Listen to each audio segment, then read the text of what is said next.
इस देश का लोकतंत्र पे भारी खतरा हो चुका है। 150 के करीब सांसदों को, 146 सांसदों को संसद की सुरक्षा पे सवाल पूछने पे सस्पेंड कर दिया जाता है। एक सांसद को उसका पक्ष सुने बिना संसद से परमानेंट निष्कासित कर दिया जाता है। सांसदों को जेल में, मंत्रियों को जेल में, मुख्यमंत्रियों को जेल में डालने की तैयारी कर रहे हैं।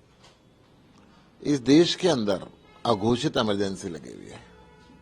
ईडी और सीबीआई का दुरुपयोग किया जा रहा है, संवैधानिक संस्थाओं का दुरुपयोग किया जा रहा है। तो इस लोकतंत्र को बचाने के लिए टीम इंडिया का गठन हुआ। टीम इंडिया अब सीट शेयरिंग के ऊपर बात कर रही है। लोकसभा का चुनाव नजदीक आ रहा है, आज भी मीटिंग चल रही है। मीटिंगों का दौर लगातार पूरे देश के अंदर ये चल रहा है और मैं समझता हूं कि इसका एक बेहतरीन रिजल्ट निकलेगा। टीम इंडिया की जो टीम है वो सरकार बनाएगी और पूरे बहुमत के साथ पूरे देश में व्यवस्था को परिवर्तन करने के लिए काम करेगी। सर, चुनाव तो लड़ेंगे, लेकिन उससे पहले सीट शेयरिंग को लेकर चर्चा चल रही है। कितनी सीटों पर दिल्ली में और हरियाणा में लड़ना चाह रहे हैं सर आप लोग? देखिए, दिल्ली, हरियाणा, पंजाब, आम आदमी पार्टी की तो हर सीट पर तैयारी है। परंतु जब गठबंधन होता है तो कुछ लेना पड़ता है, कुछ छोड़ना पड़ता है।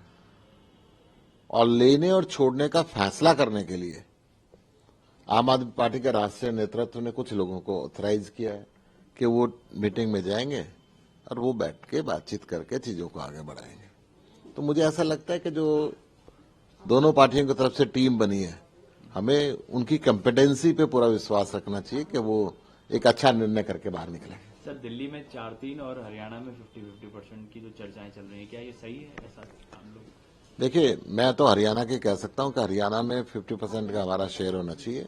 दिल्ली में 3 बार से लगातार हमारी सरकार बन रही है। दिल्ली के अंदर हमारी सीटें निस्संदेह तौर पर ज्यादा होनी चाहिए।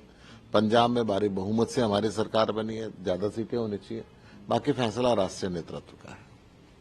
सर, इसके अलावा सवाल ये है कि राम मंदिर का उद्घाटन होने वाला है। इससे पहले कई सारे जो अपोजिशन के लीडर्स हैं वो अलग अलग तरीके के बयान दे रहे हैं।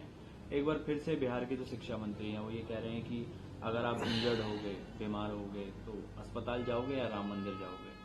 तो ये लोगों की भावनाओं का सवाल है। अस्पताल भी चाहिए और मंदिर भी चाहिए। मैं तो अपने घर से हर रोज पूजा करके बाहर निकलता हूँ। हर रोज भगवान राम के चरणों के अंदर शीश नवाज के बाहर निकलता हूँ। ये किसी का कॉपीराइट नहीं है।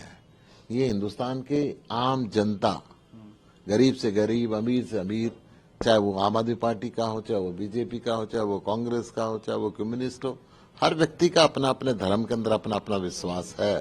राम मंदिर बहुत पहले बन जाना चाहिए था।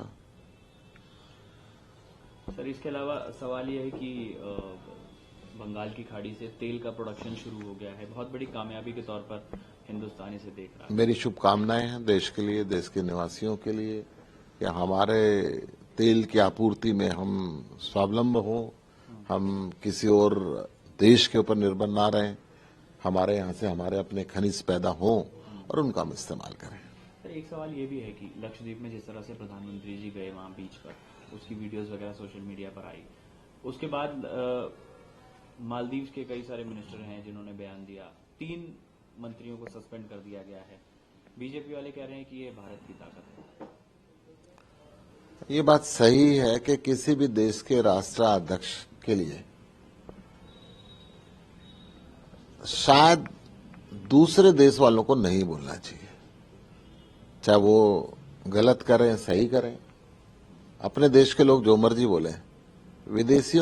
अगर विदेशी हमारे देश के राष्ट्रपति के खिलाफ, प्रधानमंत्री के खिलाफ, किसी मुख्यमंत्री के खिलाफ बोलते हैं तो हम अपने देश के साथ खड़े हैं।